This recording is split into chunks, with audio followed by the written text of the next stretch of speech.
Best varicose veins చికిత్సనే పొందండి. నొప్పి లేని చికిత్స కోసం సంప్రదించండి ఎబిస్ హాస్పిటల్. గురువుగారు నమస్కారం. గురుగారు శ్రీమాత్రే. గురువుగారు, మరి భవిష్యవాణి అందరూ కూడా ఆతృతగా ఎదురు చూస్తున్నారు. ఎలా ఉండబోతుంది 2026? శ్రీ గురుభ్యో నమః. శ్రీమాత్రే. 2026 సంవత్సరంకి వచ్చేసరికి మనకి అప్పుడు ఉగాది వస్తుంది. ఆ ఉగాదికి వచ్చేసరికి దాని పేరు ఏమిటంటే పరాభవ నామ సంవత్సరం. పరాభవ నామం. ఇప్పుడు విశ్వావసు నామ సంవత్సరం అనేది వచ్చింది. అవును గురుగారు. విశ్వావసు అయిపోయిన తర్వాత పరాభవ నామ సంవత్సరం ప్రారంభమవుతుంది. మామూలుగా పరాభవం అంటే అర్థం అదే, మరి ఏమైనా ఓడిపోవడం అని అర్థం. పరాభవం అంటే ఓడిపోవడం. సో ఈ సంవత్సరాలు ఎలా ఉంటుంది అని అంటే ఎక్కువగా ప్రకృతిలో చాలా మార్పులు వస్తాయి. వింత వింత జంతువులను మనం చూడడం జరుగుతుంది. వింత వింత రోగాలు వస్తాయి. కొన్ని వింతలు ఎక్కువగా జరుగుతుంది ఈ సంవత్సరం అంతా కూడా. వింతలు అంటే మనకి వింతలు, ప్రకృతిలో మనుగడ సాగించుకోవడం. ప్రకృతిలో అద్భుతమైన మార్పులు అనేటివి కనిపిస్తాయి. దాన్ని చూసి మనము కొన్ని జంతువులను చూసి ఏలియన్స్ అనుకోవడమో, లేకపోతే కొన్ని రోగాలు రావడమో, దానివల్ల మనం ఇబ్బందులు పడ్డము, అవి జరగడం అయితే పక్కా ఉంటుంది. ముఖ్యంగా ఏంటంటే ఈ పరాభవ నామ సంవత్సరం ఏంటంటే మేజర్గా ఎవరెవరైతే ఇప్పటి వరకైతే మొత్తం ప్రపంచాన్ని ఏలుతున్నటువంటి వాళ్ళ దేశాలు ఏవైతే ఉన్నాయో ఆ దేశాలు తమ మనుగడని మెల్లిమెల్లిగా కోల్పోవడం అనేది స్టార్ట్ అవుతుంది. సో కరెన్సీ వాల్యూ కంప్లీట్గా మారిపోతుంది. కరెన్సీ థియరీ అనేది మారిపోతుంది. సో డిజిటలైజేషన్ ఎక్కువగా పెరుగుతుంది, కరెన్సీ థియరీ మారుతుంది. అండ్ మళ్ళీ పాత పద్ధతులకు వచ్చేస్తాం. మళ్ళీ బంగారం కాయిన్స్ తీసుకోవడం, వెండి కాయిన్స్ తీసుకోవడం, ఇచ్చుకోవడం, పుచ్చుకోవడంలో వస్తు మార్పిడి పద్ధతిలో నోట్లు తగ్గుతాయి. తర్వాత అంటే చిన్న చిన్న ట్రాన్సాక్షన్స్ అన్ని కూడా నోట్లలోనూ డిజిటల్ ట్రాన్సాక్షన్లో జరుగుతుంది. కానీ పెద్ద ట్రాన్సాక్షన్స్ 100 కోట్లకు పైగా 10 కోట్లకు పైగా ఏవైతే ట్రాన్సాక్షన్ జరుగుతాయో అవి అన్ని కూడా ఇల్లీగల్ ట్రాన్సాక్షన్స్ అన్ని కూడా గోల్డ్ రూపంలోనే జరుగుతాయి, బంగారం రూపంలోనే జరుగుతాయి. నేను ఒక 10 కోట్ల ఆస్తి కొనుక్కోవాలి అనుకుంటున్నాను అనుకోండి, నేను జస్ట్ 5 కిలోల బంగారం తీసుకొని వెళ్తా అంతే. నేను 5 కిలోల బంగారం పెద్ద మ్యాటర్ ఏం కాదు, కార్లో తగ్గిపోతుంది. సో 5 కిలోల బంగారం తీసుకొని వెళ్ళిపోతాను. అదే 10 కోట్లు నేను 500 నోట్లు తీసుకొని వెళ్ళలేను. కాబట్టి వచ్చే సంవత్సరానికి నేనేమన్నాను, 10 కోట్ల వాల్యూకి నేను ఎంత బంగారం తీసుకెళ్తాను, 5 కిలోలు తీసుకెళ్తాను. 5 కిలోల బంగారం. సో 5 కిలోల బంగారం అంటే అర్థమైంది, బంగారం 10 గ్రాములు 2 లక్షలు అయితే గనక, 2 లక్షలు 10 గ్రాములు అవుతాయి గనక అప్పుడు మన కిలో ఎంత అవుతుంది అంటే 2 కోట్లు అవుతుంది. సో 1000 గ్రాములకు 1 కిలో కదా. సో 10 గ్రాములకు 2 లక్షలు అయినప్పుడు 1000 గ్రాములకు ఎంత 2 కోట్లు అవుతుంది. సో ఆ 2 కోట్ల రూపాయలు ఒక చిన్న 1 కేజీ బంగారంలో ఉంటుంది అనమాట. సో అట్లా కేజీ బంగారాన్ని ఈజీగా 2 కోట్లు, ఒక అపార్ట్మెంట్ కొనుక్కోవాలి 2 కోట్లది, జస్ట్ కేజీ బంగారం చేస్తారు. రిజిస్ట్రేషన్ వాల్యూ ఏదైతే ఉందో రిజిస్ట్రేషన్ చేసుకుంటారు, ఆ బంగారం ఉంటుంది. అంటే బంగారం కూడా పెరిగిపోతుంది. 2 లక్షలు అని చెప్పాను కదా. అదే గురుగారు, 10 గ్రాముల బంగారం ఇప్పుడు ఎంత ఉంది, 1,30,000 ఉంది. ఈ బంగారం 2 లక్షల వరకు వెళ్తుంది. సో పెరిగిపోతుంది.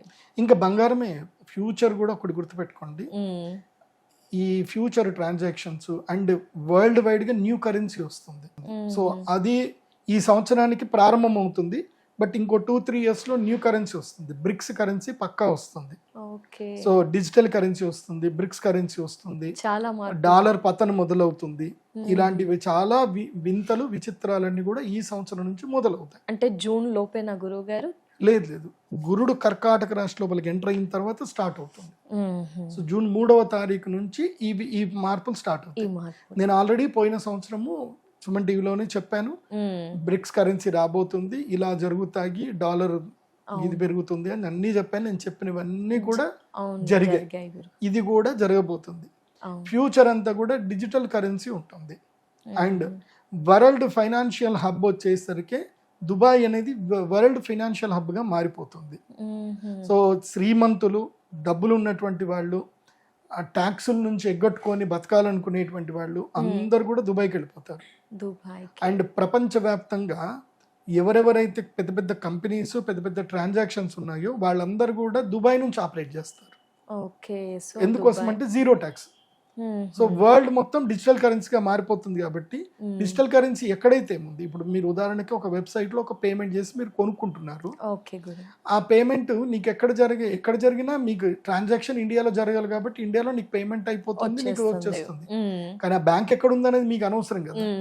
ఆ బ్యాంక్ ఎక్కడ ఉంటుందంటే దుబాయ్లోనే ఉంటుంది. సో వాడు నేను సంపాదించుకున్నాను, నేను 0 ట్యాక్స్ అంటాడు, వాడు ట్యాక్స్ కట్టాడు. సో ఇలా వరల్డ్ కరెన్సీ థియరీ మారిపోతుంది, ఫినాన్షియల్ హబ్ మారిపోతుంది.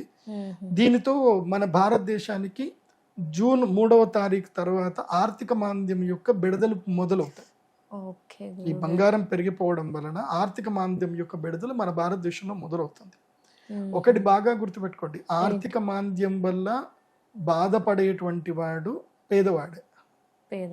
పేదవాడికి మధ్యతరగతి వాడికి కష్టాలు ఉంటాయి తప్ప శ్రీమంతులకి ఏ కష్టాలు ఉండవు. ఆర్థిక మాంద్యం వల్ల శ్రీమంతులకు ఏ కష్టం ఉండదు. బికాజ్ వాడికి పెట్రోల్ మీద 10 రూపాయలు పెడితే వాడికి పెద్దగా నష్టమేం ఉండదు. వాడు లగ్జరీ కార్లో తిరిగే వాడికి ఇంకో 10 రూపాయలు పెరిగినా 20 రూపాయలు పెరిగినా పెట్రోల్ 200 రూపాయలు లీటర్ అయినా పెద్ద మ్యాటర్ ఏం కాదు. బికాస్ వాళ్ళందరూ ప్యాసివ్ ఇన్కమ్ లో ఉన్నారు కాబట్టి వాళ్ళకి పెద్ద మ్యాటర్ కాదు. కానీ మధ్యతరగతి వాళ్ళకే చాలా ప్రాబ్లం వస్తుంది. సో ఇవి భారతదేశంలో భవిష్యత్తులో ఆర్థిక మాంద్యం మొదలయ్యేటువంటి అవకాశం ఉంటుంది. కాబట్టి ఎంత మీ యొక్క బడ్జెట్ని ఎంత సామాన్యంతంగా ఎంత కాపాడుకుంటే మీకు అంత మంచిది. ఎవరు మధ్యతరగతి కుటుంబాలకు చెప్తున్నాను, అప్పులు చేయకండి. ఈ సంవత్సరం అప్పుల పాలు అవ్వకండి. ఎందుకోసం అంటే వడ్డీ రేట్లు కూడా పెరుగుతాయి. సో అప్పుల పాలు అవ్వకండి, అప్పులు అయిపోయి జీవితాలు పాడు చేసుకోకండి. అదొకటి బాగా గుర్తుపెట్టుకోండి. ఇక వచ్చే సంవత్సరం విషయానికి వస్తే పంటల రేట్లు కూడా బాగా పెరుగుతాయి. రైతులకు మాత్రం మేలు జరుగుతుంది.